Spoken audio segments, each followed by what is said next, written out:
पिछले कल से हमारा श्रीनगर में special national integration camp start हुआ है। इनफैक्ट परसों से बच्चे आने शुरू हो गए थे, तो इफ़ेक्टिवली आज पहला दिन है जो कि हमने शुभारंभ अपने सर्व धर्मस्थल से किया है, जहाँ पर मुख्य 5 धर्म हैं उनके सभी गुरुओं से हमने आशीर्वाद लिया और ये इस इवेंट का शुभारंभ किया।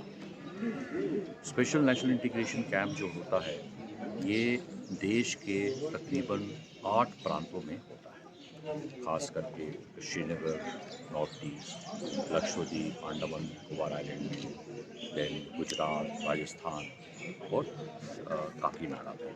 तो 8 सच नेशनल इंटीग्रेशन कैंप होते हैं। मकसद इनका होता है कि हमारे देश के बच्चे जो हर एक प्रांत से आते हैं, हर एक स्टेट से आते हैं, वो सारे घुल मिलकर रहें, एक भाईचारे में रहें, अमन और शांति का पैगाम आगे बढ़ाएं। और इन बच्चों को हम इस बार श्रीनगर में कश्मीर के रीति रिवाज, ट्रेडिशन, कस्टम्स से वाक़फ़ियत कराना मकसद है हमारा।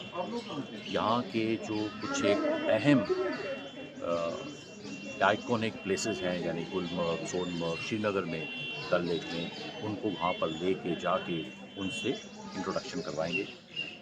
इसके अलावा हमारे जो एक्टिविटीज़ होती हैं, कॉम्पिटिटिव एक्टिविटीज़ हैं, स्पोर्ट्स की एक्टिविटीज़ हैं, कुछ कल्चरल एक्टिविटीज़ हैं, ये एक दूसरे से सीखने का इनको मौका मिलता है ताकि वो एक साथ कैसे रहें और अमन और शांति का पैगाम आगे अपने वापस जब जाएं तो इस whatever they have learn from here, जो यहाँ एक्सपीरियंस होता है कश्मीर के रीति रिवाज, वो आगे पूरे देश में जाके अपने बाकी जो कैडेट्स हैं जो यहाँ पर नहीं आ सके, कैडेट्स भी नहीं, बाकी जो स्कूल के बच्चे भी हैं जो एनसीसी में नहीं हैं, उनको ये प्रचार कर सकें।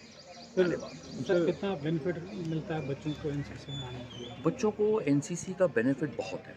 मैं खुद भी यहाँ आने के बाद में, हालांकि हाँ सभी को नॉलेज होती है एनसीसी कैडेट्स की, जो मेन बच्चों को जो बेनिफिट मिलता है, जैसे एक हमारे आपने देखा होगा कि एक पंछी भी जब अपने बच्चों को जब अंडे से फूटते हैं, उसके बाद में वो जब इंडिपेंडेंट बन जाते हैं वो उड़ जाते हैं, अपने अपना इंडिपेंडेंट लाइफ जीना शुरू करते हैं। तो एनसीसी जो है, हमारे बच्चे सभी हम उनको बच्चों को पढ़ाते हैं, बट एनसीसी ये एक ऐसा मीडियम है जो कि हमारे बच्चों को इंडिपेंडेंट बनाता है, उनको उनका जो पर्सनालिटी डेवलपमेंट करता है, उनका कॉन्फिडेंस बढ़ाता है, उनका अडेप्टेबिलिटी बढ़ाता है ताकि दूसरों के साथ रहन सहन करना।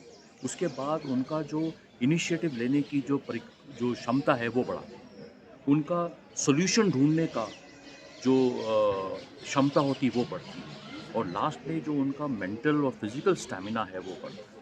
ये सारी चीज़ें जो हैं ये पर्सनैलिटी डेवलपमेंट में शामिल हैं, और यही जो क्वालिटीज़ हैं वो हर एक बच्चे को जब पढ़ने के बाद में जब वो कदम लेता है अपनी जो फॉर हिज एम्प्लॉयमेंट और रोज़गार, ये सारे उसको वहाँ पर फ़ायदेमंद हैं, और ताकि वो एक अच्छा इंसान बन सके, अपनी रोजी रोटी कमा सके और एक वो अच्छा देश का नागरिक बन सके। सर जिस तरीके जैसे अभी आपने देखा स्टार्टिंग में हम लोग जैसे फौज में खास करके हम लोग कभी कोई अलग से कोई मंदिर या गुरुद्वारा या मस्जिद नहीं रखते, हम लोग सर्वधर्म स्थल रखते हैं। तो ये एक बेसिक जो है, this a basic of Indian arm forces, and that what we are trying to inculcate in the cadets also wherever we have, even not only this camp, जहाँ भी हमारे कैंप होते हैं, जो नॉर्मल ट्रेनिंग कैंप होते हैं, जैसे हमारे जम्मू कश्मीर डायरेक्टरेट के भी कैंप्स होते हैं, हमारे वहाँ पर भी सर्वधर्म स्थल होता है। हमारे जो इस जम्मू कश्मीर स्टेट में मुख्य 4 जो धर्म हैं, आई वुड से 5 धर्म हैं, सारे कैंप में हमारे बच्चे आते हैं। तो we have never found such a thing, at least we are very fortunate.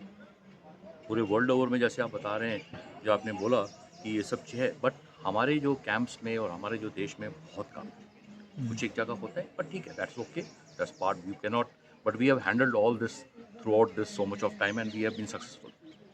Thank you sir.